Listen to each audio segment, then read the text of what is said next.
नमस्कार दोस्तों, विद्या शक्ति एजुकेशन के ऑनलाइन प्लेटफॉर्म पर सभी मित्रों का हार्दिक स्वागत और अभिनंदन है। दोस्तों, हम पढ़ रहे हैं आनुवंशिक विज्ञान या आनुवंशिकी या जेनेटिक्स के बारे में हम पढ़ रहे हैं। और जेनेटिक्स के बारे में एक क्लास में अपलोड कर चुका हूं। आज हमारी ये दूसरी क्लास है। तो उस क्लास में हमने कुछ चीज़ों के बारे में हमने पढ़ा था, जैसे कि आनुवंशिकी क्या होती है, ठीक है, मतलब आनुवंशिक विज्ञान होती क्या है, आनुवंशिक लक्षण क्या होता है, ठीक है, इसके अलावा आनुवंशिकता या हेरिडिटी है वो क्या होती है, और मेंडल का हमने जीवन परिचय पढ़ा, और इसके साथ ही साथ हमने मेंडलवाद के बारे में पढ़ा था। आज हम पढ़ेंगे उससे आगे महत्वपूर्ण रूप से 4 पॉइंटों के बारे में, 4 बिंदुओं के बारे में हम विस्तृत तौर पर आज चर्चा करने वाले हैं। तो इसमें जो सबसे पहला जो बिंदु है वो है आपके मेंडलवाद की पुनः खोज, है ना। मतलब मेंडलवाद है, उसकी पुनः खोज कैसे हुई थी, क्या है ये पुनः खोज, इसको भी अपन डिटेल से देखेंगे, ठीक है। और उसके बाद में जो दूसरा पॉइंट है वो है मेंडल की सफलता के कारण, है ना। किसकी? मेंडल की सफलता के कारण, है ना। मैंने कल भी आपको बताया था, पिछली क्लास में आपको बताया कि मेंडल से पहले भी बहुत सारे ऐसे दार्शनिक हुए थे जिन्होंने वंशागति संबंधी प्रयोग किए थे, लेकिन किसी को भी सफलता प्राप्त नहीं हुई थी मेंडल के सिवाय, है ना। 1865 में मेंडल ही इस कार्य में सफल हुए थे। तो मेंडल की सफलता के कारण है वो क्या थे, किस कारण की वजह से मेंडल को सफलता मिली, जबकि उससे पूर्व के जो वैज्ञानिक या जो भी दार्शनिक थे उनको इस कार्य में सफलता नहीं मिली थी। तो एक तो यह भी अपन डिस्कस करेंगे। और इसके अलावा तीसरा पॉइंट है हमारा प्रयोग के लिए मटर पौधे की उपयुक्तता, है ना। प्रयोग के लिए मटर पौधे की उपयुक्तता, इसका मतलब ये हुआ कि मेंडल ने अपने संकरण प्रयोगों के लिए मटर पादप को ही क्यों चुना था। मटर पादप में ऐसे कौन से लक्षण थे या ऐसी कौन सी विशेषताएं थी जिसके कारण मेंडल ने अपनी वंशागति संबंधी जो संकरण प्रयोग है उन संकरण प्रयोगों के लिए केवल और केवल मटर के पौधे का ही चुनाव किया, अदर पौधों का चुनाव है वो नहीं किया। तो इसके बारे में भी अपन डिटेल से देखेंगे। और इसके अलावा अपन लास्ट और अंतिम जो बिंदु है वो है विपर्यासी लक्षण। क्या है? विपर्यासी लक्षण। तो विपर्यासी लक्षण क्या होता है? मेंडल ने मटर के पादप में बहुत सारे विपर्यासी लक्षणों को देखा था। अब ये विपर्यासी लक्षण होते क्या है और विपर्यासी लक्षणों पर ही मेंडल ने अपने वंशागति संबंधी प्रयोग क्यों किए थे, तो इनके बारे में भी हम डिटेल से आज पढ़ने वाले हैं, ठीक है। तो सबसे पहले अपन देखते हैं मेंडलवाद की पुनः खोज। तो मेंडलवाद की पुनः खोज क्या है और मेंडलवाद की पुनर्खोजकर्ता है कौन कौन, तो उसके बारे में अपने को डिटेल से देखना है। तो पिछली क्लास में मैंने आपको बताया था कि मेंडल ने 1865 में वंशागति संबंधी 3 महत्वपूर्ण नियम प्रतिपादित किए थे। अपने जो भी संकरण प्रयोग किए थे मेंडल ने मटर के पादप पर, पायसम सेटाइवम पर, है ना। तो उसके आधार पर मेंडल ने 3 नियमों का प्रतिपादन किया था। एक नियम था आपके प्रभाविता का नियम। एक नियम क्या था? प्रभाविता का नियम था, ठीक है। इसके अलावा एक नियम था आपके पृथक्करण का नियम, ठीक है।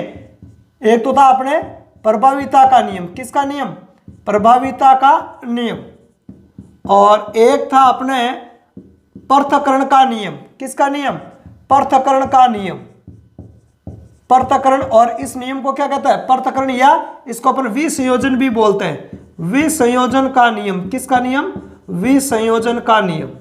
विसंयोजन का नियम। तो ये 2 नियम थे। और तीसरा वंशागति संबंधी नियम है वो आपके स्वतंत्र अपव्यूहन का नियम। किसका नियम? स्वतंत्र अपव्यूहन का नियम। अपव्यूहन का नियम। तो ये 3 नियम है मेंडल ने अपने संकरण प्रयोगों के आधार पर दिए थे। इन तीनों नियमों को ही अपन मेंडल के वंशागति संबंधी नियम, या इनको अपन कहते हैं मेंडलवाद। क्या बोलते हैं इनको? इन्हीं को बोला जाता है अपने मेंडलवाद। ध्यान रखना है, ठीक है। मेंडलवाद कोई और अलग से कोई चीज नहीं है, ठीक है। तो मेंडलवाद इन्हीं को कहा जाता है। पर जब 1865 में मेंडल ने जब ये नियम दिए थे, ठीक है, तो हुआ क्या? हुआ ये कि उस टाइम के जो वैज्ञानिक थे, जैसे बात करें उस टाइम के दौर की अपन बात करें तो उस टाइम जैसे डार्विन वगैरह ऐसे वैज्ञानिक थे, है ना, डार्विन वगैरह। तो उस टाइम डार्विन है वो एक पॉपुलर साइंटिस्ट थे उस दौर के, है ना। तो इसके समकक्ष जो वैज्ञानिक थे तो उन्होंने जब मेंडल के नियमों को पढ़ा और समझा तो पहली बात तो उनके समझ में ही नहीं आए थे। पहली बात तो यह है कि मेंडल ने जो नियम दिए थे वो उस टाइम के जाने माने ख्याति प्राप्त वैज्ञानिकों को समझ में ही नहीं आए थे। डार्विन वगैरह की अगर अपन बात करें तो आई बात समझ में, ठीक है। तो इसलिए उन नियमों को क्या कर दिया गया, अस्वीकार कर दिया गया, है ना। चूंकि मेंडल खुद तो वैज्ञानिक थे नहीं, वो तो एक पादरी थे, ठीक है, पर उनकी रुचि थी, इंटरेस्ट था, तो वंशागति संबंधी प्रयोग किए और उन्होंने अपने प्रयोगों से जो भी निष्कर्ष निकाले उन निष्कर्षों को 3 नियमों के रूप में प्रतिपादित किया था। परंतु उस दौर के वैज्ञानिकों को वो नियम समझ में नहीं आए, ठीक है, इसलिए इन नियमों को नेग्लेक्ट कर दिया गया। क्या कर दिया गया, इन नियमों को उस टाइम है वो खारिज कर दिया गया कि ऐसा नहीं होता है ना। अन्य जो वैज्ञानिक है उन्होंने अस्वीकार कर दिया, इन नियमों को क्या कर दिया, अस्वीकार कर दिया था कि नहीं ऐसा नहीं हो सकता है। तो ये जो मेंडल के जो नियम थे वो किताबों में या जो भी उस टाइम के अखबारों में छपे थे, शोध पत्रिकाओं में छपे थे, उन पत्रिकाओं में दबे के दबे ही रह गए थे, ठीक है। तो आगे और सिलसिला चालू रहा, है ना, कि भाई लक्षण एक पीढ़ी से दूसरी पीढ़ी में किस प्रकार से स्थानांतरित होता है। मैंने कल भी बताया था आपको कि प्राचीन जो सभ्यताएं थी, है ना, यूनानी सभ्यताएं हैं, बेबीलोन है या आर्य सभ्यताएं हैं, तो इनके लोग हैं वो ऐसे प्रयोग करते थे या उनके जानने की इच्छा थी कि लक्षण जनकों से संतानों में किस प्रकार से स्थानांतरित होते थे, ठीक है। तो उनके बारे में उनके प्रयोग थे और या वैज्ञानिकों के भी प्रयोग थे, पर उनको सफलता नहीं मिली। मेंडल ने ये नियम दिया 1865 में, पर इनको उस टाइम क्या कर दिया गया, अस्वीकार कर दिया गया। क्या कर दिया गया, अस्वीकार, क्योंकि उस टाइम के वैज्ञानिकों को समझ में भी नहीं आया था। अब आगे चलते हैं। उसके बाद अगर अपन बात करें तो फिर 1884 में मेंडल की मृत्यु हो जाती है। कब, 1884 में। 1884 में मेंडल की क्या हो जाती है, मृत्यु हो जाती है। चलो, उन्होंने 1865 में नियम दिए, ठीक है, और 1884 में मृत्यु हो गई। कोई इन नियमों का कोई महत्व नहीं था, उनकी मृत्यु तक कोई महत्व नहीं था, क्योंकि अस्वीकार कर दिए गए थे, है ना, कि ऐसा होता नहीं है। अब क्या होता है, बात करें आगे चले तो सन 1900 की बात करते हैं। किसके, सन 1900 की बात करते हैं। सन 1900 ईस्वी की बात है। 1900 ईस्वी में क्या हुआ था, 3 वैज्ञानिक थे, अपने अपने देशों में कार्य कर रहे थे, इसी चीज पर कार्य कर रहे थे, इसी सत्यता को जानने के लिए कि जो लक्षण है वो एक पीढ़ी से दूसरी पीढ़ी में किस प्रकार से स्थानांतरित होते हैं, तो इसी की खोज में वो लगे हुए थे। तो वो 3 वैज्ञानिक कौन कौन थे, एक तो थे आपके हॉलैंड के ह्यूगो डी व्रीज, एक कौन थे, एक तो थे हॉलैंड के ह्यूगो डी व्रीज, ठीक है, ह्यूगो डी व्रीज, और एक थे आपके जर्मनी के वैज्ञानिक जिनका नाम था कार्ल कोरेंस। जर्मनी के वैज्ञानिक जिनका क्या नाम था, कार्ल कोरेंस। और एक थे मेंडल के देश के ही थे। मेंडल का देश कौन सा था, ऑस्ट्रिया, है ना। तो एक वैज्ञानिक थे ऑस्ट्रिया के, कहाँ के, ऑस्ट्रिया के ही थे। अब ये तीनों जो वैज्ञानिक है ना, ऑस्ट्रिया के कौन थे, आपके इरिक वॉन सेरेमेक। कौन थे, इरिक वॉन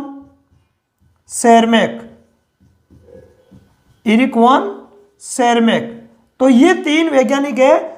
इन्होंने क्या किया था, इसी वंशागति के नियमों का पता लगाने के लिए या वंशागति लक्षणों की होती किस प्रकार से है, इसकी जानकारी के लिए अपने अपने देशों में ये वैज्ञानिक एक्सपेरिमेंट कर रहे थे, है ना। ह्यूगो डी व्रीज हॉलैंड में एक्सपेरिमेंट कर रहे थे, कार्ल कोरेंस जर्मनी में एक्सपेरिमेंट कर रहे थे, और इरिक वॉन सेरेमेक ऑस्ट्रिया में एक्सपेरिमेंट कर रहे थे। अब इनमें समानता ये थी कि इनके एक्सपेरिमेंट करने का टाइम सेम ही था, और लगभग तीनों ने ही 1900 ईस्वी में अपने एक्सपेरिमेंटों के आधार पर जो निष्कर्ष निकाले थे उनको विश्व के वैज्ञानिकों के सामने रखा, या यूं मान लो कि प्रकाशित करवाया। तो तीनों ही वैज्ञानिकों ने अपने जो एक्सपेरिमेंटों का जो रिजल्ट है, जो निष्कर्ष है, उनको नियमों के रूप में 1900 ईस्वी में विश्व के वैज्ञानिकों के सामने प्रस्तुत किया। तो उस टाइम के वैज्ञानिकों ने इन नियमों को समझा। इन नियमों को समझा तो पाया गया कि ये ऐसे के ऐसे ही नियम इन तीनों वैज्ञानिकों ने अपने अपने देश में अलग अलग प्रकार से कार्य करते हुए तीनों के रिजल्ट सेम ही थे। ध्यान रखना, तीनों के रिजल्ट सेम ही थे और तीनों के रिजल्ट सेम होने के साथ साथ वो मेंडल के नियमों के बिल्कुल एग्जैक्ट थे। तो वैज्ञानिकों ने शोध करने वाले वैज्ञानिकों ने और विश्लेषण करने वाले वैज्ञानिकों ने देखा कि ये जो तीनों वैज्ञानिकों ने इन्होंने जो नियम दिए थे वो नियम तो 1865 में मेंडल ने ही दे दिए थे और वो के वही निष्कर्ष थे, वो के वही रिजल्ट थे। तब जाके कहा गया या इस बात को स्वीकार किया गया कि 1865 में जो मेंडल ने वंशागति संबंधी नियम दिए थे वो बिल्कुल सही थे। उस दौर के जो वैज्ञानिक है उन नियमों को समझने में नाकाम रहे थे, उनको समझ में नहीं आए थे, ठीक है, लेकिन जो नियम दिए गए थे वो बिल्कुल सही थे। इसलिए वंशागति के नियमों का जो जनक है या जो प्रतिपादक है वो मेंडल को ही कहा गया। और इसलिए आप आज अपन जेनेटिक्स जो आनुवंशिक विज्ञान है उसके जनक अपन ग्रेगर जॉन मेंडल को ही कहते हैं। और इनको फिर कहा गया कि ये इनको पुनर्खोज की उपाधि दी गई। क्या दी गई? इनको किसकी उपाधि दी गई? मेंडलवाद के पुनर्खोज करता है ना, मेंडलवाद की क्या हो गई? ये पुनर्खोज करता हो गई। क्या हो गए? मेंडलवाद के पुनर्खोजकर्ताओं की उपाधि है वो इनको दी गई थी। क्यों? क्योंकि मेंडलवाद तो पहले ही दिया जा चुका था मेंडल के द्वारा। मेंडलवाद का मतलब ये तीनों मेंडल के नियम, तो ये मेंडलवाद तो मेंडल ने पहले ही प्रस्तुत कर दिया था, लेकिन उस दौर के वैज्ञानिकों को समझ में नहीं आया तो उसमें मेंडल का क्या दोष था। फिर 1900 ईस्वी में पुनः उनकी खोज हुई, इन वैज्ञानिकों के द्वारा की गई, ठीक है। तो इनको मेंडलवाद के पुनर्खोजकर्ता की संज्ञा या उपाधि दी गई और ये तीनों वैज्ञानिक है वो मेंडलवाद के पुनर्खोजकर्ता कहलाए। तो इसके बारे में कई बार सवाल आता है, पुनर्खोज कब हुई, डेट भी पूछी जाती है ना, 1900 ईस्वी में। और पुनर्खोजकर्ता कौन थे? हॉलैंड के ह्यूगो डिवरीज, जर्मनी के कार्ल कॉरेंज और ऑस्ट्रिया के इरिक वॉन सेरेमेक। ये तीन वैज्ञानिक मेंडलवाद के पुनर्खोजकर्ता थे। मेंडल ने नियम कब दिया? 1865 में। और मृत्यु कब हुई मेंडल की? 1884 में। और नियमों को ख्याति कब मिली? 1900, मृत्यु के बाद में। मतलब 1865 में मेंडल ने ये नियम दिए थे और 1900 ईस्वी में जाकर ये नियम है वो सामने आए वापस और सही तरीके से इनको स्वीकार किया गया। तो इसके बीच में कितने सालों का गैप हो गया? देख लो, 65 और 1900, लगभग 35 वर्ष, है ना, 35 वर्ष। तो 35 वर्ष बाद इन नियमों को सही माना गया कि जो 1865 में जो नियम दिए गए थे वो बिल्कुल एग्जैक्ट थे, सही थे। इसलिए ये कहा भी जाता है कि मेंडल है वो समय से आगे थे। मेंडल क्या थे? समय से आगे थे। जो चीज वैज्ञानिक 1900 ईस्वी में खोज पाए वो उसने 1865 में ही खोज कर दी थी, लेकिन उस दौर के वैज्ञानिकों को समझ में नहीं है, तो 35 साल एडवांस थे मेंडल, ऐसा भी माना जाता है, ठीक है। आगे बात है, तो ये थे मेंडलवाद के पुनर्खोजकर्ता। आगे देखें अपन, अब बात करें अपन मेंडल की सफलता के कारण। तो ग्रेगर जॉन मेंडल है वो ही वंशागति के नियमों के प्रतिपादन में सफल रहे थे। उससे पहले के जो वैज्ञानिक है वो इस कार्य में सफल नहीं हुए थे। तो इसका कारण क्या था? जब बाद के वैज्ञानिकों ने उस चीज पर विस्तृत तौर पर अध्ययन किया कि भाई ऐसा कारण क्या था कि मेंडल इस कार्य में सफल हुए थे, बाकी के वैज्ञानिकों को इस कार्य में सफलता नहीं मिली थी। तो जब बाद के वैज्ञानिकों ने 1900 ईस्वी के बाद में जब इस चीज पर विश्लेषण किया कि ऐसे क्या कारण थे कि मेंडल को इस कार्य में 1865 में ही सफलता मिल गई थी, तो उन कारणों की अगर अपन बात करें तो 3 मुख्य कारणों की अगर अपन चर्चा करते हैं, कितने? 3 मुख्य कारण अपन देखते हैं इसके अंदर, ठीक है। तो 3 मुख्य कारण है, वो है कौन कौन से, तो उनको अपन देखते हैं। देखो, पहला कारण तो था कि पौधे का चुनाव। अगर अपन पहले कारण की अगर अपन बात करें तो पहला कारण तो था पादप का चुनाव, पादप का चुनाव या चयन, पादप का चयन। मेंडल ने जिस पौधे को चुना था वो अपने आप में एक ऐसा पौधा था जिससे मेंडल को निष्कर्ष निकालने में, साथ ही साथ प्रयोग करने में बहुत ही आसानी हुई थी, बहुत सरलता हुई थी। ठीक है, तो उसकी अगर अपन बात करें तो मेंडल ने इसके लिए मटर पादप का चयन किया था। किस पादप का? मटर पादप का, जिसका वैज्ञानिक नाम कल भी मैंने बताया था, पायसम सेटाइवम। क्या नाम होता है? पायसम सेटाइवम। सवाल पूछा भी जाता है, ठीक है, यहां से क्वेश्चन आता भी है।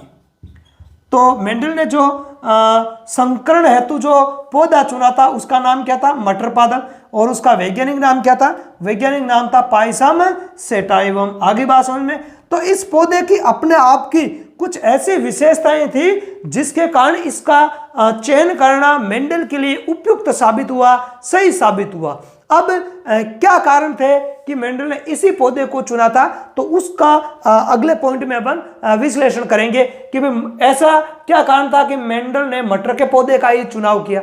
मटर के पौधे में ऐसी क्या खासियत थी जिसके कारण मेंडल को यह पौधा अपने प्रयोगों के लिए उपयुक्त लगा, ठीक लगा। ठीक है, तो इन कारणों को अपन आगे देखेंगे। तो पहला जो मेंडल की सफलता के कारणों की अगर अपन बात करें तो पहला कारण तो हो गया पादप का चयन, अर्थात मेंडल ने जिस पादप का या जिस मटर पादप का चयन किया था तो वो प्रयोगों के लिए सही साबित हुआ था। ठीक है, अनुकूल था, प्रयोगों के अकॉर्डिंग था।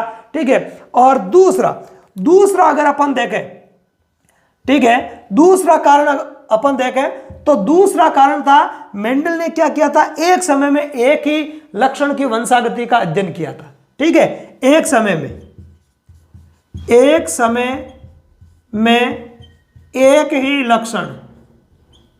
एक ही लक्षण की वंशागति का अध्ययन किया था। ध्यान रखना, यह भी वंशागति का क्या किया था? अध्ययन किया था। मतलब मेंडल ने मटर के पादप में बहुत सारे लक्षणों को देखा था जिनको अपन विपर्यासी लक्षण कहते हैं। अगले बिंदु में आप आगे अपन समझेंगे कि वे विपर्यासी लक्षण क्या होता है। तो मेंडल ने मटर के पौधों में बहुत सारे विपर्यासी लक्षण देखे और उनमें संकरण प्रयोग भी किए, लेकिन मेंडल ने क्या किया? प्रारंभिक जो प्रयोगों में एक समय में, मतलब एक प्रयोग में एक समय में एक ही लक्षण की वंशागति का अध्ययन किया था। किसकी? एक ही लक्षण की वंशागति का अध्ययन किया था, ताकि अलग अलग लक्षणों की विविधता को और कौन सा लक्षण कैसे प्रकट होता है तो वो उलझन ना हो, एक लक्षण के बारे में स्टडी करना था उसको। ठीक है, तो ये भी इसके लिए एक सफलता के कारण में महत्वपूर्ण भूमिका निभाने वाला कारक साबित हुआ था। ठीक है, इसके अलावा अगर अपन बात करें तीसरे कारण की, अगर अपन बात करें तो मेंडल की सफलता का जो तीसरा कारण था, है ना, वो था कि मेंडल ने अपने जो प्रयोग किए थे उन प्रयोगों का सही तरीके से सांख्यिकीय विश्लेषण किया था, है ना, सांख्यिकीय अभिलेख रखा था, है ना, सांख्यिकीय अभिलेख लिख दो या रिकॉर्ड लिख दो। सांख्यिकीय अभिलेख का मतलब क्या हो गया? जैसे अपन रिकॉर्ड कह सकते, रिकॉर्ड, सही रिकॉर्ड रखा था। मतलब गणितीय तौर पर सांख्यिकी का मतलब आपको यहां से लेना, किससे? गणित से लेना। किससे लेना? गणितीय से लेना है। ठीक है, मतलब आंकड़ों का गणितीय तौर पर विश्लेषण किया था। कभी जैसे मान लिया कि 100 पौधे इसके हैं, 100 पौधे इसके हैं, इनके बीच में संकरण करवाया तो 1000 बीज प्राप्त हो गए। अब 1000 बीजों में आपके जैसे मान लिया कि 250 बीज है वो शुद्ध लंबे है और 500 बीज ऐसे है जो अशुद्ध लंबे पौधों को उत्पन्न करते हैं और 250 या 250 बीज ऐसे हैं जो शुद्ध बौने पौधों को उत्पन्न करते हैं। तो ऐसे उन्होंने सांख्यिकीय विश्लेषण रखा था, है ना। जितने भी उन्होंने वंशागति संबंधी या संकरण के प्रयोग किए थे उन सब प्रयोगों का सही तरीके से गणितीय रिकॉर्ड रखा था। क्या रखा था? गणितीय रिकॉर्ड रखा था और उससे उसको कैलकुलेशन करने में और नियमों का प्रतिपादन करने में, अर्थात प्रयोगों का निष्कर्ष निकालने में इस चीज से बहुत ही सरलता मिली थी। बहुत ही ये चीज मेंडल के लिए कारगर हुई थी और मेंडल ही ऐसे वैज्ञानिक थे जिन्होंने बायोलॉजी के एक्सपेरिमेंट में सांख्यिकी का उपयोग सबसे पहली बार किया था। ध्यान रखना, ये भी आपको ये भी सवाल ध्यान रखना है क्वेश्चन कि वो कौन से वैज्ञानिक है जिन्होंने जीव विज्ञान के प्रयोगों में सर्वप्रथम सांख्यिकी का प्रयोग किया था। सांख्यिकी का मतलब है स्टैटिस्टिक्स या गणितीय आंकड़ों का या गणित का उपयोग करके रिजल्ट निकाले थे। तो मेंडल थे वो। मेंडल ने गणित का प्रयोग किया बायोलॉजी के नियमों को प्रतिपादित करने में, ठीक है। तो ये 3 मुख्य कारण है वो मेंडल की सफलता के कारण है वो बताए जाते हैं। आगे बात समझ में, ठीक है। तो इन तीनों कारणों को अपने को नॉलेज में रखना है, ठीक है। इनमें से कई कारणों को पूछा जाता है, एग्जाम में भी पूछा जाता है, ठीक है। उसके बाद बात करें अपन, तो उसके बाद है अपने प्रयोग के लिए मटर के पौधे की उपयुक्तता, है ना। मतलब प्रयोग के लिए मटर के पौधे की उपयुक्तता का मतलब क्या हुआ कि मेंडल ने जो मटर का पौधा चुना था तो वो ही क्यों चुना मेंडल ने, है ना, कोई दूसरा पौधा क्यों नहीं चुना था।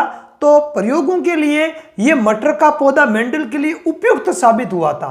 तो इसके कारण क्या थे, है ना भाई, प्रयोगों के लिए, संकरण प्रयोगों के लिए मेंडल ने जो मटर का पौधा चुना था वो मेंडल के लिए प्रयोगों के हिसाब से उपयुक्त सिद्ध हुआ था, सही साबित हुआ था।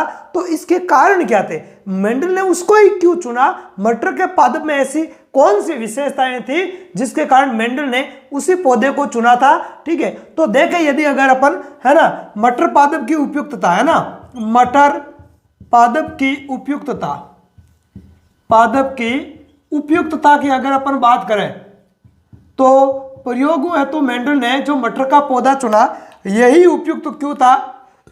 तो इसके प्रमुख 4 कारणों की यहां हम चर्चा करेंगे। कितने कारणों की, 4 कारणों की हम यहां पर चर्चा करते हैं। एक कारण तो यह है कि जो मटर का जो पौधा होता है वो अपने 1 वर्षीय पादप है। कैसा है, 1 वर्षीय शाखीय पादप है, ठीक है। कैसा है, 1 वर्षीय शाखीय पादप होता है मटर का पादप। अब इसका बेनिफिट क्या था भाई मेंडल के लिए या संकरण प्रयोगों के लिए, इस गुण का क्या बेनिफिट साबित हुआ था मेंडल के लिए।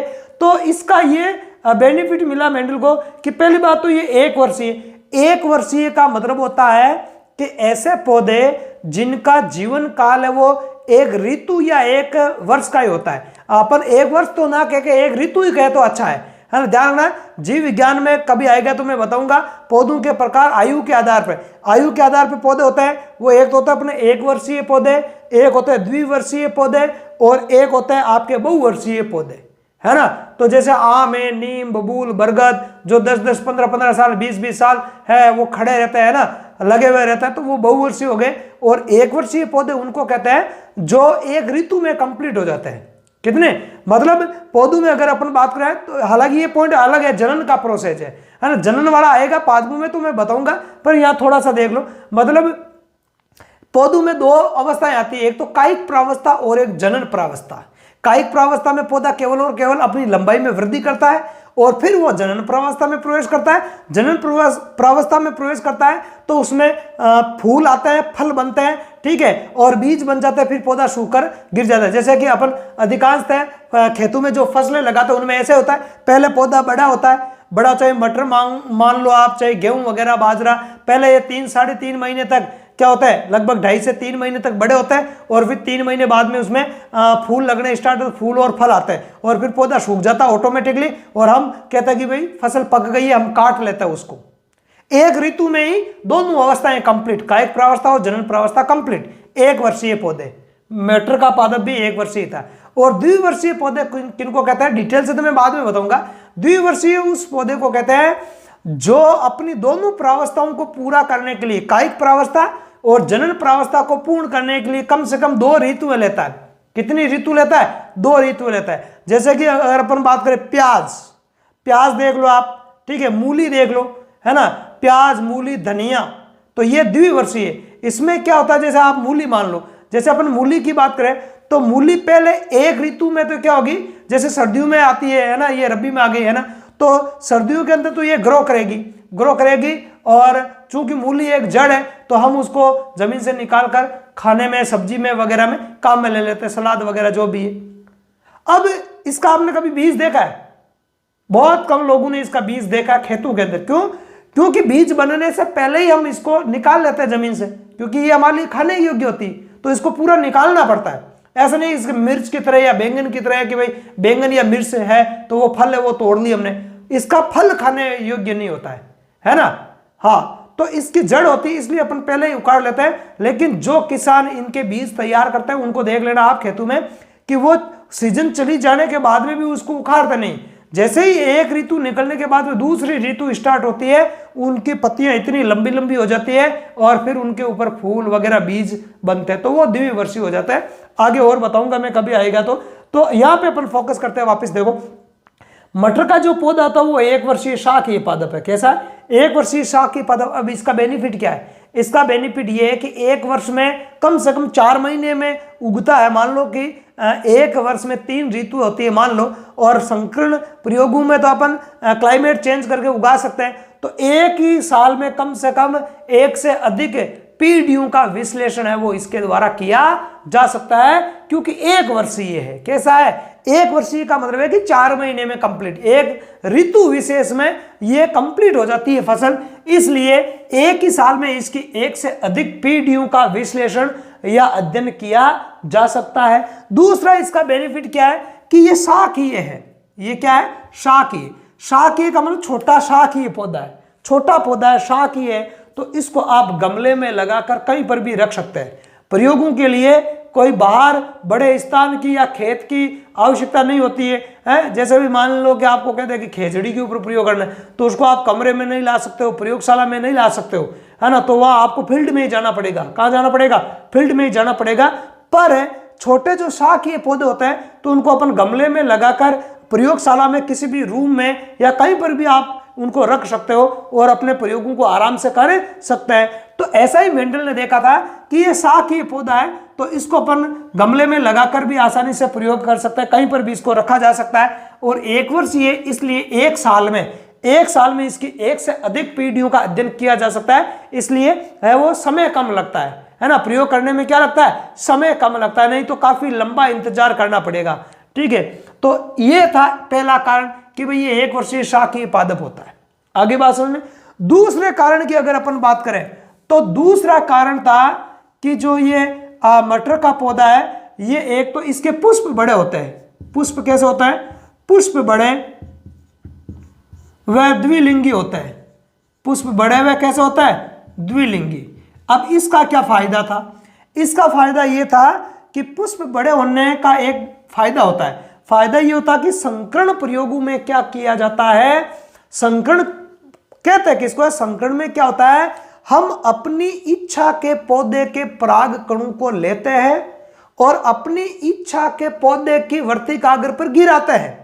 मतलब परागण की क्रिया आपने पढ़ी होगी छोटी क्लासों में। परागण की प्रक्रिया में क्या होता है? पराग कोश से पराग निकलकर, पराग कण क्या होता है? नर युग्मक होते हैं, है ना। अरे भाई, पादपों में लैंगिक जनन होता है, तो लैंगिक जनन के लिए नर युग्मक और मादा युग्मक का मिलना क्या है? अनिवार्य होता है। ये तो जनन में अपन पढ़ते हैं, है ना।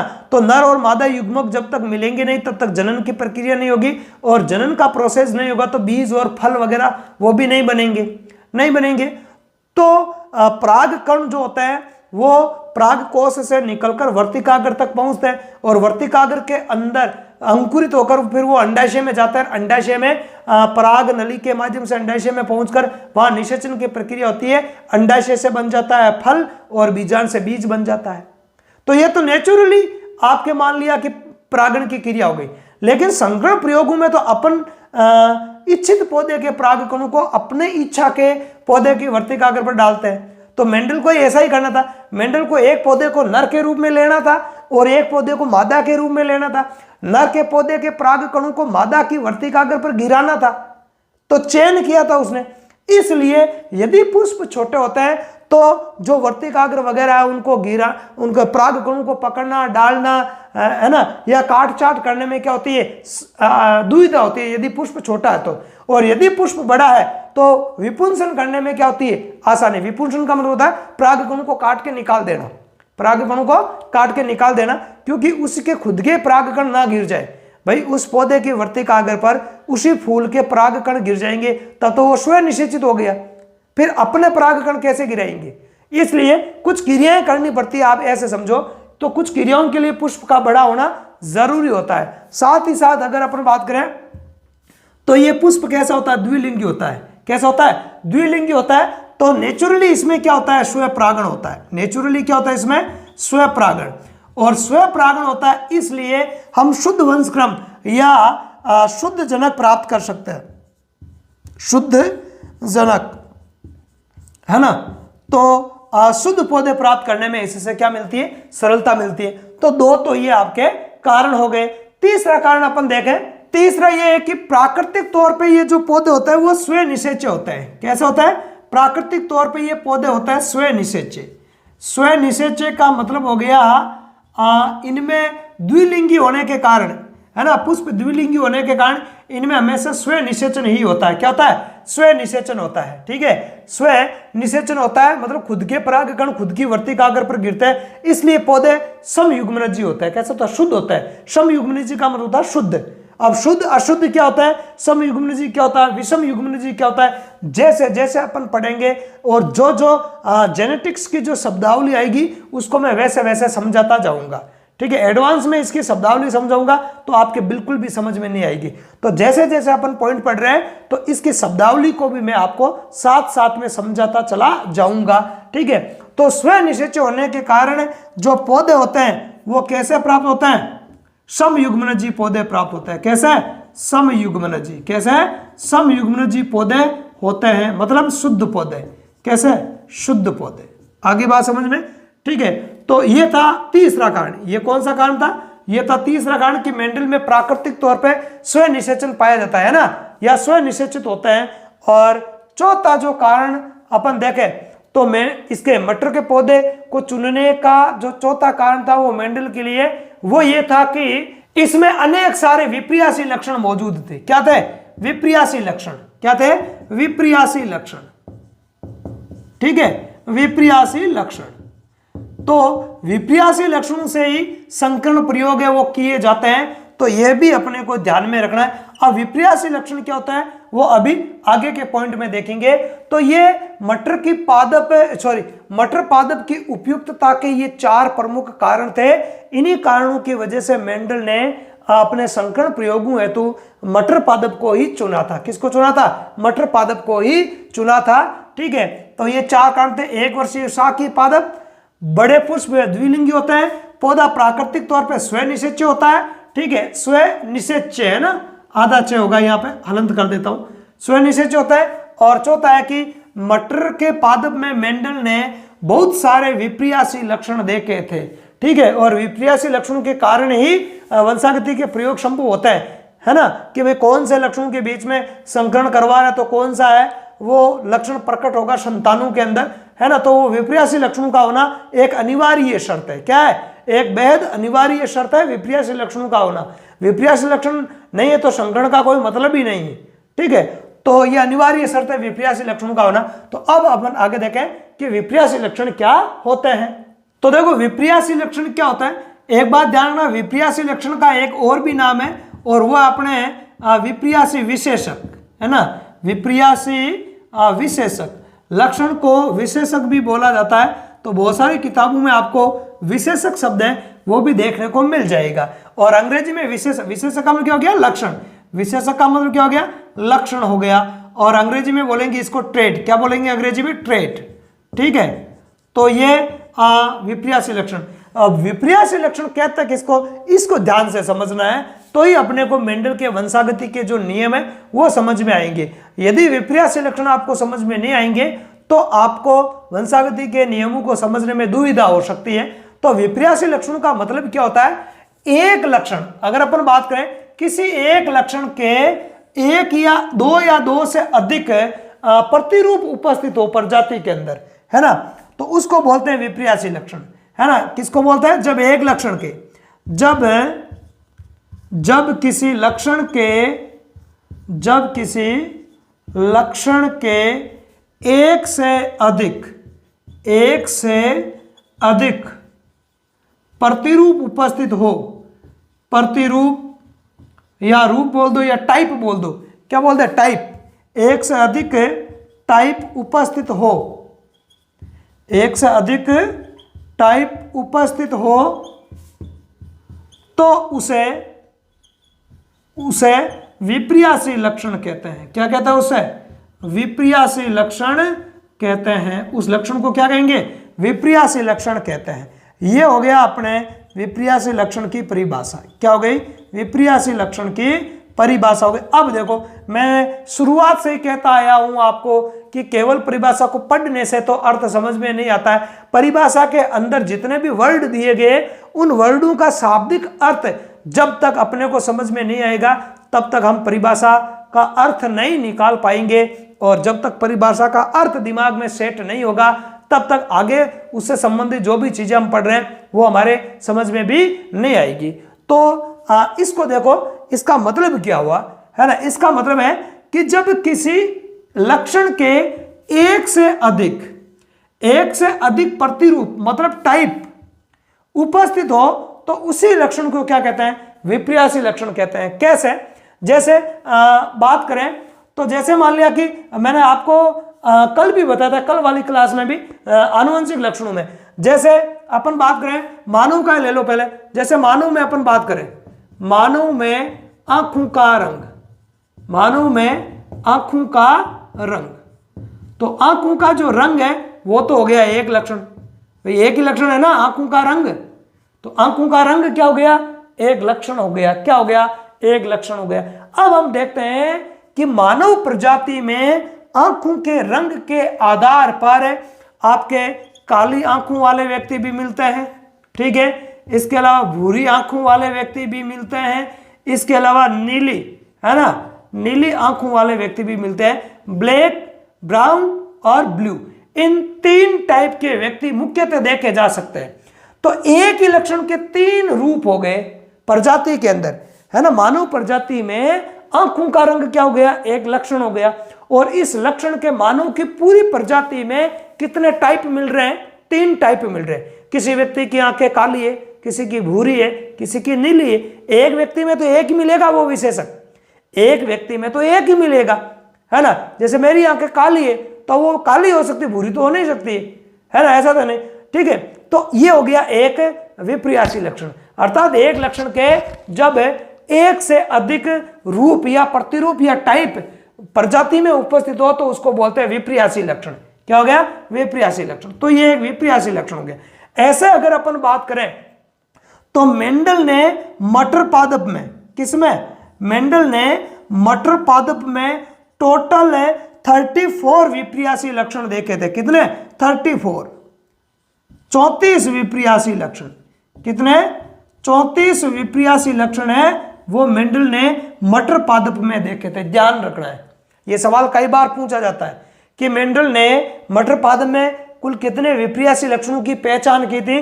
तो 34 विपर्यासी लक्षणों की पहचान की थी, ठीक है। लेकिन इन सारे लक्षणों पर मेंडल ने प्रयोग नहीं किए थे। प्रयोगों की अगर अपन बात करें तो इनमें से मेंडल ने जो अपने जो संकरण प्रयोग है, वो संकरण प्रयोग केवल और केवल 7 विपर्यासी या 7 जोड़ी विपर्यासी लक्षणों पर ही किए थे। 7 जोड़ी पर ही किए थे। कितने पर किए थे? 7 जोड़ी जो विपर्यासी लक्षण है प्रयोग उन्हीं पर किए थे। तो विपर्यासी का मतलब समझ में आ जाना चाहिए। जैसे बात करूं मैं उदाहरण, अभी ये 7 जोड़ी कौन कौन से थे, इनकी एक सारणी देखेंगे अपन। जैसे बात करें तो जैसे मान लो कि मैं इधर यहां बता दूं, जैसे मान लो कि पौधे की लंबाई हो गई, एक लक्षण तो हो गया लंबाई। अब मटर पादप में लंबाई के आधार पर पौधे 2 प्रकार के थे, लंबा और बोना। कितने टाइप थी? लंबाई एक लक्षण है, लंबाई एक लक्षण हो गया। और इसके आधार पर पौधे 2 टाइप के मिल रहे थे मटर प्रजाति में, लंबे पौधे भी और बोने पौधे भी। तो लंबा और बोना 2 अलग अलग लक्षण नहीं है, लक्षण तो एक ही है, लंबाई, पौधे की लंबाई। और उसके आधार पर 2 रूप हो गए। कितने रूप हो गए? 2 रूप। एक तो कौन सा हो गया? लंबा और एक बोना। अब बात करें जैसे बीज की आकृति, बीज की आकृति, तो यह भी एक लक्षण है। अब इसके आधार पर भी मेंडल ने देखा कि मटर पादप में 2 टाइप मिलती है, एक तो गोलाकार बीज और एक झुर्रीदार। ऐसे ही बीज का रंग वगैरह है, तो ये प्रमुख विपर्यासी लक्षण थे। अब हमने जितना पढ़ा एक सारणी में देख लेंगे इन सबको अपन, ठीक है। एक सारणी में इन जो 7 जोड़ी विपर्यासी लक्षण है उनको सारणी में ही समझ लेंगे ताकि अपने ज्यादा समय ना लगे, ठीक है। तो अब हमने जितना पढ़ा है उसका एक बार मैं आपके लिए नोट्स क्रिएट कर देता हूं ताकि आपको पढ़ने में आसानी रहे, ठीक है। तो इनके नोट्स क्या है उनको देख लेते हैं।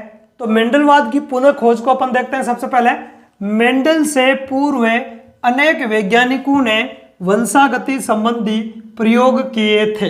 आगे बात समझ में, ठीक है। आगे परंतु, है ना, परंतु इस कार्य में सर्वप्रथम, है ना, परंतु इस कार्य में सर्वप्रथम सफलता मेंडल को ही मिली थी। किसको मिली? मेंडल को ही प्राप्त हुई थी। परंतु, है ना, परंतु दुर्भाग्य से, है ना, मेंडल का क्या था? दुर्भाग्य था। दुर्भाग्य से उस समय के वैज्ञानिकों को ये नियम रास नहीं आए, समझ में नहीं आए थे, अच्छे नहीं लगे। रास आने का मतलब क्या कि उन्होंने सोचा नहीं नहीं नहीं ऐसा नहीं हो सकता है, मतलब उनके दिमाग में आया नहीं, समझ में ही नहीं आया, तो उन्होंने नेग्लेक्ट कर दिए, समझ में नहीं आए थे। आगे बात समझ में, आगे देखो 1884 ईस्वी में मेंडल की मृत्यु हो गई, ठीक है। तो 1884 ईस्वी में मेंडल की मृत्यु के बाद सन 1900 में, कब? सन 1900 में, अर्थात 35 वर्ष बाद, भाई 1865 में मेंडल ने वंशागति के नियम दिए थे और 84 में मृत्यु हो गई, वापस खोज हुई 1900 में। तो 65 और 1900 बीच में कितना? 35 वर्ष, अर्थात 35 वर्ष बाद, मतलब 1865 से 1900 के बीच का समय, 35 वर्ष बाद 3 वैज्ञानिकों ने स्वतंत्र, है ना, स्वतंत्र रूप से का मतलब अपने अपने देश में अलग अलग प्रकार से काम कर रहे थे। ऐसा नहीं कि ये तीनों वैज्ञानिक जो मैंने बताए, हॉलैंड के ह्यूगो डी वरीज है ना, जर्मनी के कार्ल कोरेंस और ऑस्ट्रिया के एरिक वॉन शेरमेक, ये तीनों वैज्ञानिक एक साथ काम कर रहे थे। नहीं, ऐसा नहीं था, अलग अलग अपने अपने देशों में काम कर रहे थे, एक दूसरे को जानते भी नहीं थे। उस टाइम टेक्नोलॉजी का या दूर संचार का इतना साधन था नहीं, है ना, मात्र शोध पत्रिकाएं होती थी, है ना, तो एक दूसरे को जानते भी नहीं थे। तो स्वतंत्र रूप से कार्य करते हुए मेंडल के नियमों, जिसको अपन क्या बोलते हैं? मेंडलवाद। मेंडल के नियमों को क्या बोलते हैं? मेंडलवाद। मेंडल के नियमों की पुनः खोज की थी। आगे बात समझ में। अतः इन्हें किन्हें? तीनों वैज्ञानिकों को। अतः इन्हें मेंडलवाद के पुनः खोजकर्ता कहते हैं, जो निम्न है। तो मेंडलवाद के पुनः खोजकर्ता कौन हो गए? एक तो हो गए आपके हॉलैंड के वैज्ञानिक हो गए ह्यूगो डी वरीज। कौन हो गए? Hugo de worries. एक हो गए अपने जर्मनी के वैज्ञानिक जिनका नाम था कार्ल कोरेंस। क्या था? Carl Correns. और एक थे अपने ऑस्ट्रिया के एरिक वॉन शेरमेक। कौन थे? Erich von Tschermak. आगे देखें, आगे मेंडल की सफलता के कारण। तो मेंडल की सफलता के 3 प्रमुख कारण थे, देखते हैं। देखो, मेंडल ने संकरण प्रयोगों हेतु ऐसे पौधे, कौन सा पौधा चुना था? मटर का पौधा। ऐसे पौधे का चुनाव किया जो लक्षण विशेष की दृष्टि से, मतलब विपर्यासी लक्षणों की दृष्टि से, जो अभी मैंने बताया, विपर्यासी लक्षणों की दृष्टि से आनुवंशिक रूप से क्या थे? शुद्ध थे, है ना। जो जनक काम में लिए थे, वो जनक कैसे थे? शुद्ध थे। कैसे थे? शुद्ध थे। और क्यों शुद्ध थे? वो मटर के पौधे की विशेषताओं को आगे पढ़ेंगे तो बताऊंगा मैं आगे। नोट, अब शुद्धता की जांच कैसे करते हैं? तो शुद्धता की जांच की जाती है, शुद्धता की जांच है वो स्वपरागण से प्राप्त पीढ़ी से की जाती है। अभी मैंने पहले भी बताया था कि मटर का जो पौधा होता है वो द्विलिंगी होता है और उसमें स्व निषेचन होता है, तो आनुवंशिक रूप से पौधे शुद्ध होते हैं। कैसे होता है? आनुवंशिक रूप से पौधे शुद्ध होता है। तो शुद्धता की जो जांच है वो किससे? स्वपरागण से प्राप्त पीढ़ी से की जाती है। आगे देखें अपन दूसरा पॉइंट है, मेंडल ने एक समय में एक ही लक्षण की, है ना, एक समय मुख्यतः, हालांकि द्विसंकरण प्रयोग भी है, त्रिसंकरण प्रयोग भी है, पर शुरुआती दौर में एक समय में एक ही लक्षण की वंशागति का अध्ययन है वो किया था। आगे बात समझ में। तो ये था दूसरा कारण सफलता का। तीसरा कारण देखते हैं अपन, मेंडल ने प्रयोगों का सही प्रकार से, है ना, सही प्रकार से या सही सांख्यिकीय अभिलेख रखा था, रिकॉर्ड रखा था, है ना, रिकॉर्ड रखा तथा उनका गणितीय विश्लेषण करते हुए, मैंने पहले ही कहा था गणितीय विश्लेषण, सांख्यिकी का प्रयोग है वो बायोलॉजी के नियमों में सबसे पहले मेंडल ने किया था। सांख्यिकीय विश्लेषण करते हुए F3PD तक अध्ययन कर परिणामों को सुनिश्चित किया था। मतलब कितनी पीढ़ियों तक? F3PD तो पूरा जांचा परखा। मेंडल ने जो भी रिजल्ट निकाले थे उनको F1 से F2 से F3 आगे 3 पीढ़ियों तक निकालकर सही प्रकार से जांच परख कर फिर नियमों का क्या किया था? प्रतिपादन है वो किया था। तो तो ये 3 मुख्य कारण थे मेंडल की सफलता के। आगे देखें अपन, आगे प्रयोग के लिए मटर के पौधे की उपयुक्तता, मतलब मेंडल ने मटर के पौधे को ही क्यों चुना, तो इसके 4 कारण है। देखो, पहला कारण तो यह है कि मटर का पौधा 1 वर्षीय शाक है, अतः एक ही वर्ष में इसकी अनेक पीढ़ियों का, है ना, एक ही वर्ष में इसकी अनेक पीढ़ियों का अध्ययन संभव है। मैंने आपको इसके बारे में बता दिया पूरा। आगे देखो, दूसरा क्या है, इसके पुष्प कैसे होता है, बड़े, वह द्विलिंगी होता है, उभयलिंगी। द्विलिंगी बोलो या उभयलिंगी बोलो, एक ही बात है, ध्यान रखना, उभयलिंगी, ठीक है। मतलब स्त्री केसर और पुंकेसर दोनों ही पुष्प के अंदर पाए जाते हैं ना, स्त्री केसर और पुंकेसर दोनों ही पुष्प में पाए जाते हैं। अतः इनमें पर परागण एवं विपुंसन, विपुंसन का मतलब होता है पुंकेसरों को हटाना। संकरण प्रयोगों के लिए जिस पौधे को मादा के रूप में लेंगे, है ना, तो उसका तो केवल वर्तिकाग्र काम में आएगा, क्योंकि उस पौधे को अपन मादा के रूप में सिलेक्ट कर रहे हैं। तो पुंकेसरों से उसका कोई लेना देना नहीं, तो पुंकेसरों को हटा देते हैं अपन, ताकि खुद के परागकण उस पर ना गिरे, तो इसलिए विपुंसन किया जाता है ना। तो पर परागण एवं विपुंसन है वह सफलतापूर्वक कराया जा सकता है, क्योंकि पुष्प बड़े और द्विलिंगी होते हैं, जो कि संकरण की क्या आवश्यक प्रक्रिया, मैंने पहले ही बता दिया, जो कि संकरण के लिए क्या होता है, अनिवार्य शर्त है ये, ठीक है। आगे बात करें, प्राकृतिक रूप से मटर जो पादप है वह स्व निषेच है, क्योंकि द्विलिंगी है, तो इसमें स्व निषेचन होता है, मतलब स्व परागण। अरे स्व निषेचन का मतलब स्व परागण, तो प्राकृतिक तौर पर नेचुरली रूप से पौधे में स्व परागण होता है, अतः पौधे समयुग्मनजी प्राप्त होते हैं। कैसे होता है, समयुग्मनजी का मतलब होता है शुद्ध। अब ये समयुग्मनजी विषम युग्मनजी क्या होता है, आगे देखेंगे अपन। समयुग्मनजी मतलब शुद्ध होता है, कैसे होता है, शुद्ध होता है, और आवश्यकता अनुसार इनमें पर परागण कराया जा सकता है, ठीक है। क्या करवा सकता है, आवश्यकता के अनुसार पर परागण करवा सकता है, अदरवाइज स्व परागण होता रहेगा इनके अंदर। आगे चौथी विशेषता देखो, इसकी विभिन्न किस्मों में स्पष्ट विपर्यासी लक्षण है वो पाए जाते हैं। स्पष्ट विपर्यासी लक्षण अभी मैंने आपको समझा था विपर्यासी लक्षण क्या होता है, और मेंडल ने मटर के पौधे में कितने 34 विपर्यासी लक्षण देखे थे, लेकिन संकरण प्रयोग कितने पे किए थे, 7 जोड़ी विपर्यासी लक्षणों पर। कितने पर, 7 जोड़ी। 34 जोड़ी विपर्यासी लक्षण देखे, उनमें 7 जोड़ी विपर्यासी लक्षणों पर मेंडल ने अपने संकरण प्रयोग किए थे। आगे बात समझ में। अब अपन देखें विपर्यासी लक्षण क्या होते हैं। तो विपर्यासी लक्षण क्या होता है, इसको देखो, जब किसी लक्षण के एक से अधिक प्रतिरूप का मतलब टाइप, एक से अधिक प्रतिरूप है वो प्रजाति में उपस्थित हो, तो उस लक्षण को क्या कहते हैं, विपर्यासी लक्षण कहते हैं। क्या कहते हैं, विपर्यासी लक्षण कहते हैं, ठीक है। आगे बात समझ में। आगे देखो, मेंडल ने उद्यान मटर, मतलब जिस पौधे पर मेंडल ने अपने संकरण प्रयोग किए थे, उस पौधे में मटर में, जिसका वैज्ञानिक नाम है पाइसम सेटाइवम, तो पाइसम सेटाइवम में कुल 34 विपर्यासी लक्षण, कितने 34 विपर्यासी लक्षणों का चयन किया था। कितने का, 34 विपर्यासी लक्षणों का चयन कर उनमें से कुल 7 जोड़ी, कितनी जोड़ी, 7 जोड़ी विपर्यासी लक्षणों पर संकरण प्रयोग किए थे, ठीक है, ध्यान रखना। अब वो 7 जोड़ी निम्न है, कौन कौन से है 7 जोड़ी, तो देख लो। इसमें एक तरफ तो है सारणी के अंदर देखो क्रम संख्या लिखी हुई है 1 2 3 4 5 6 7, और यहाँ पे लिखा हुआ है इस कॉलम में विपर्यासी लक्षण लिखे हुए हैं, और इसमें से एक प्रभावी लक्षण और इसमें अप्रभावी लक्षण।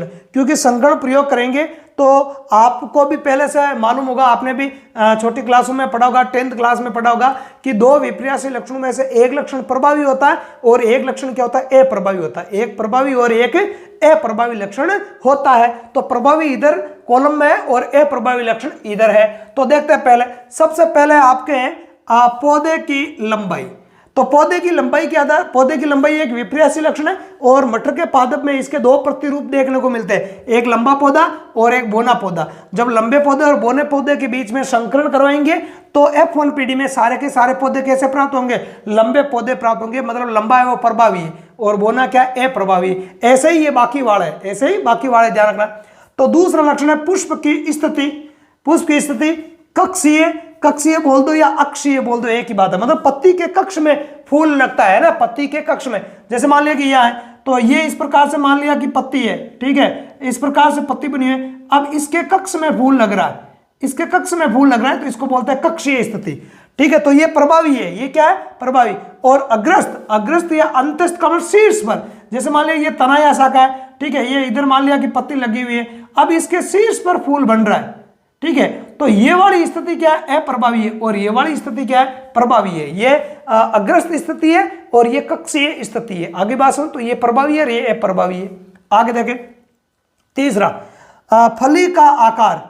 तो फली का आकार, फली भी दो प्रकार की होती है, चपटा, चपटी बोल दो, चपटी फली बोल दो, या फूली हुई, है ना, फूली हुई, जानना फूली हुई, ठीक है। तो फूला हुआ आकार है ना, फूला हुआ ही रहेगा फिर, ठीक है, फूला हुआ, या फिर संकीर्ण मतलब सिकुड़ी हुई फली, कैसे, सिकुड़ी हुई, झुर्रियां पड़ी हुई फली के अंदर, तो ये अप्रभावी है और ये प्रभावी लक्षण है।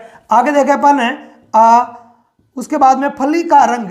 तो फली का रंग हरा प्रभावी है और पीला है वो अप्रभावी है, ठीक है। इसी प्रकार बीज की आकृति गोल और झुर्रीदार, तो गोल क्या है, प्रभावी, और झुर्रीदार क्या होगी, अप्रभावी। मतलब यदि गोल और झुर्रीदार बीजों वाले दो अलग अलग मटर के पौधों के बीच में संकरण करवाओगे, एक तो है शुद्ध गोल बीजों वाला पौधा और एक है शुद्ध झुर्रीदार बीजों वाला पौधा, तो F1 पीढ़ी में केवल और केवल गोल बीज वाला पौधा ही प्राप्त होगा, झुर्रीदार बीजों वाला पौधा प्राप्त नहीं होगा F1 पीढ़ी में। मतलब है गोल लक्षण है वो प्रभावी है और झुर्रीदार है वो अप्रभावी है। आगे देखो बीज का रंग, तो बीज का रंग पीला प्रभावी है और हरा क्या है, अप्रभावी है, हरा क्या है, अप्रभावी है। और पुष्प का रंग, तो पुष्प का रंग जो बैंगनी है वो प्रभावी होता है और सफेद क्या होता है, अप्रभावी होता है। मतलब मटर के पादप में दो प्रकार के पुष्प रंगों वाले होते हैं, एक तो बैंगनी रंग के और एक सफेद वाले।